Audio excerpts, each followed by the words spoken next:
Hi guys, welcome back. So actually मैंने ये channel में हिंदी और इंग्लिश दोनों वीडियोस डालने का सोचा है। और मैं दोनों जितनी मैं इंग्लिश की वीडियोस बनाऊंगा उन सबको मैं हिंदी में भी डालूंगा, जिससे कि उसका सबसे बड़ा कारण ये है कि मैं चाहता हूँ कि जो लोग हिंदी में बेहतर समझ सकें वो हिंदी में समझें, और जो इंग्लिश में बेहतर समझ सकें वो इसे इंग्लिश में देखें। सो जिससे कि ज़्यादा से ज़्यादा लोग इन वीडियोस का फ़ायदा उठा सकें, इनसे एस्ट्रोलॉजी के बारे में जान सकें और ये समझ सकें कि एस्ट्रोलॉजी क्यों हमारी लाइफ में इतनी इंपॉर्टेंट है और उसकी क्या उससे क्या क्या फ़ायदे हो सकते हैं हमारी लाइफ के लिए। सो अभी तक मैंने ज़्यादातर वीडियोस इंग्लिश में डाले हुए हैं, बट अब मैं धीरे धीरे उन सारे वीडियोस को हिंदी में भी डालूंगा, जिससे कि जो लोग इसका हिंदी में जानना चाहें और हिंदी में समझना चाहें वो लोग इन वीडियोस से फ़ायदा उठा सकें। सो मेरा आज का वीडियो है गज केसरी योग के ऊपर, एक बहुत ही इम्पॉर्टेंट, बहुत ही महत्वपूर्ण और बहुत ही ज़्यादा महान राजयोग जिसे कहेंगे। एक अगर किसी की जन्म कुंडली या किसी के हॉरोस्कोप में है तो वो बहुत ही ज़्यादा शुभ और बहुत ही ज़्यादा फल देने वाला है राजयोग है, और उसे कहते हैं गज केसरी राजयोग। तो गज केसरी राजयोग का क्या मतलब होता है कि गज यानी हाथी और केसरी यानी सोना, और राजयोग का मतलब एक जिसे कहते हैं राजा जैसा योग होना। तो वो एक बहुत ही एक पावरफुल कॉम्बिनेशन है, एक बहुत ही महत्वपूर्ण प्लानिटरी कॉम्बिनेशन है हमारी जन्म पत्री में, अगर किसी के में वो होता है।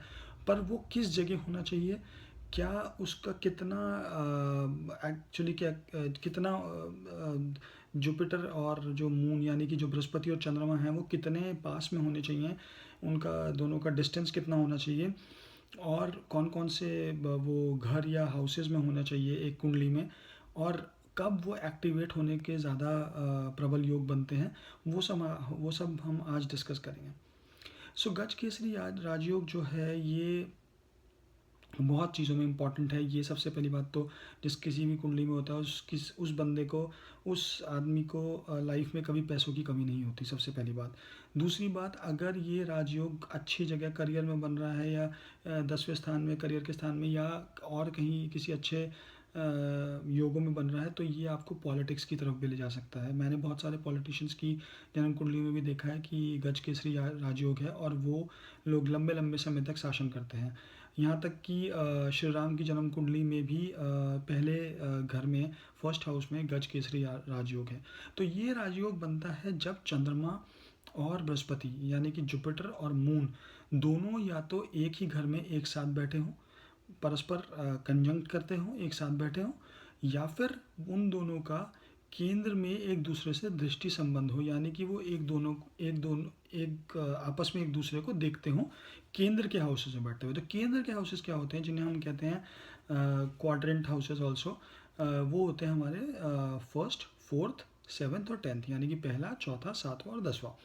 तो ये चार घरों में अगर ये ज़्यादा पावरफुल होता है। बट कुछ लोग ये भी कहते हैं कि अगर मान लीजिए आपका किसी और घर में भी बैठ के वो 4, 1, 4, 7, 10 का योग बना रहे हैं जुपिटर और चंद्रमा आपस में, यानी कि जैसे कि जुपिटर अगर बैठा है हमारे दूसरे घर में और चंद्रमा बैठा है हमारे 8वें घर में, तो भी वो गज केसरी राजयोग है। बट मेरे हिसाब से गज केसरी राजयोग असली फल तभी देता है जब वो केंद्र के घरों में बनता है, और वो भी मून और जुपिटर का जो डिस्टेंस है डिग्री वाइज वो 8 डिग्री से ज़्यादा नहीं होना चाहिए, 8 या 9 डिग्री ज़्यादा से ज़्यादा। अगर वो 10 डिग्री से ज़्यादा या 9 डिग्री से ज़्यादा बैठता है तो वो उस राजयोग की पावर कम हो जाती है, और वो राजयोग उतना असर नहीं करता जितना कि अगर जुपिटर और मून की डिग्री कम हो जाती है, आपस में डिस्टेंस कम हो जाता है। अगर जुपिटर 15 डिग्री पे है और मून आपका 12 डिग्री पे है तो ये बहुत ही बेहतरीन गज केसरी राजयोग है। और अगर ये पहले, चौथे, सातवें, 10वें घर में बन रहा है, तो अगर मून पहले घर में है और आपका जुपिटर यानी बृहस्पति 7वें घर में है तो इसे भी गज केसरी राजयोग कहेंगे। अगर चंद्रमा पहले घर में है, जुपिटर बृहस्पति आपका चौथे घर में है, तो भी ये गज केसरी राजयोग है। अगर चंद्रमा पहले घर में है और बृहस्पति 10वें घर में है तो भी ये गज केसरी राजयोग है, क्योंकि 1, 4, 7, 10 का संबंध बन जाता है इसमें। तो इसी तरीके से अगर जुपिटर 7वें में है और मून चौथे में है चौथे घर में है, तो भी ये गज केसरी राजयोग है। और इस गज केसरी राजयोग की पावर, या इसे कहिए कि इसका एक बल और बढ़ जाता है अगर ये गज केसरी राजयोग या तो कैंसर राशि, जिसे हम कर्क राशि कहते हैं, या फिर वृषभ यानी टॉरस राशि में हो। उसका उसका रीज़न क्या है कि टॉरस में चंद्रमा उच्च के होते हैं, और वृषभ राशि राशि में चंद्रमा उच्च के होते हैं, और कर्क राशि यानी कैंसर राशि में जुपिटर उच्च के होते हैं। तो अगर एक भी प्लैनेट उच्च का है तो ये गज केसरी राजयोग की पावर और बढ़ जाएगी।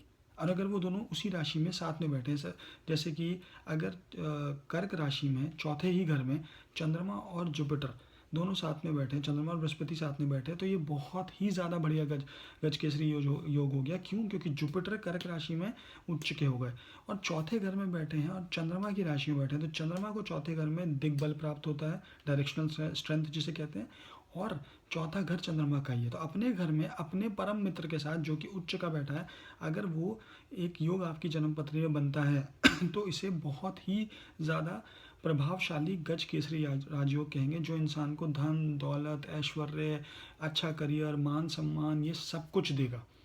बट उसका ज़रूरी क्या है कि हमें टाइमिंग देखना कि वो देगा कब। अब कई बार हो जाता है कि इंसान की जन्म पत्री में राजयोग तो है बट वो फल नहीं दे पा रहा। क्यों नहीं दे पा रहा? क्योंकि वो एक्टिवेट नहीं हुआ, वो शुरू नहीं हुआ। वो शुरू या एक्टिवेट कैसे होगा?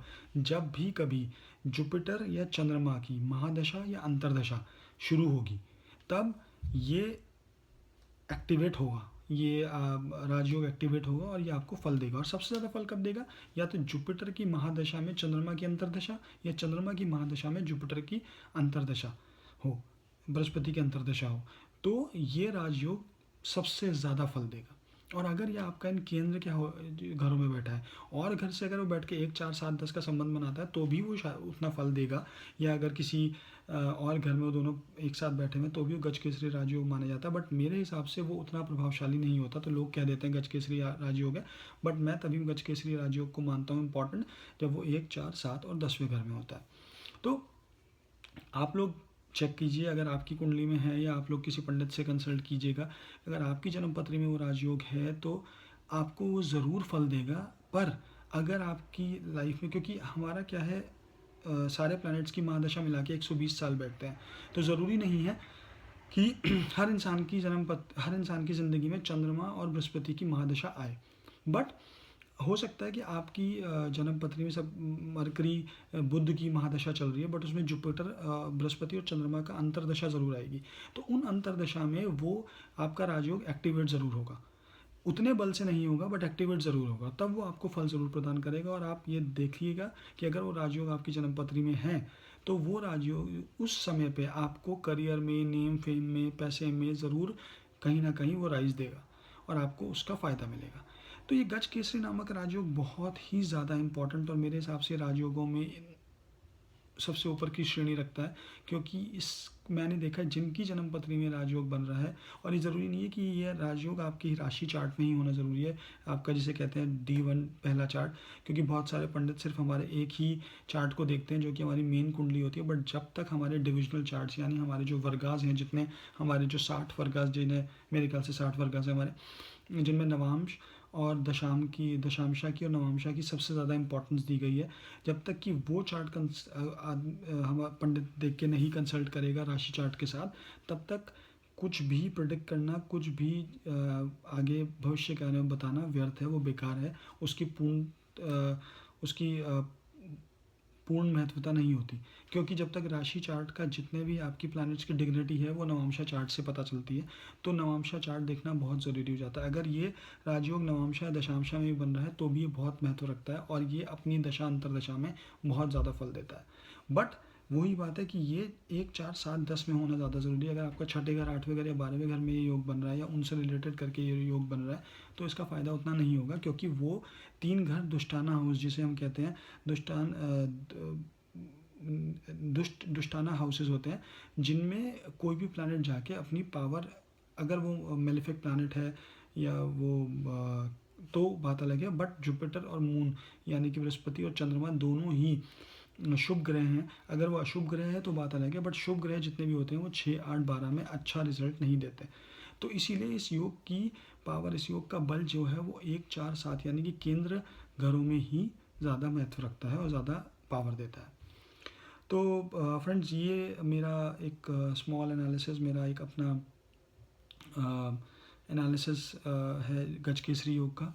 तो इसी तरीके से मैं आगे और भी कई सारे राजयोग और जन्मपत्री में और भी कॉम्बिनेशंस, जितने प्लैनेट्स हैं वो, और जितनी वीडियोस मैंने अभी तक इंग्लिश में बनाई हैं वो सबको धीरे धीरे मैं हिंदी में बना के और अपने चैनल पे अपलोड करूँगा।